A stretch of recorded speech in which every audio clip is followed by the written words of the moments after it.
कि कुरान हकीम एक ख़ास वक्त में, एक ख़ास टाइम एंड स्पेस कॉम्प्लेक्स में नाजिल हुआ है।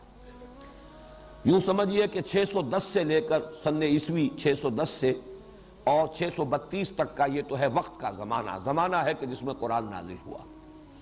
फिर यह कि इसके जोग्राफियाई और वो जो मामलात हैं कि कहाँ नाजिल हुआ, हिजाज में नाजिल हुआ, अक्सर व बेशतर हिजाज में नाजिल हुआ, इसलिए कि मक्का मुकर्रमा भी हिजाज में है और मक्की दौर में आपके जो सफ़र हुए वो सब के सब हिजाज में थे। ताइफ भी हिजाज का शहर है।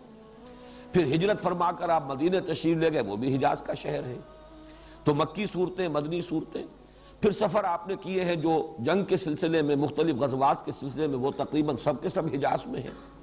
सबसे तवील सफ़र आपका जो है गज़वा तबूक के लिए, वो भी हिजाज का सिरा कहा जा सकता है। तो कुरान नाजिल हुआ 610 से 632 तक के दरमियानी अरसे में और हिजाज में नाजिल हुआ।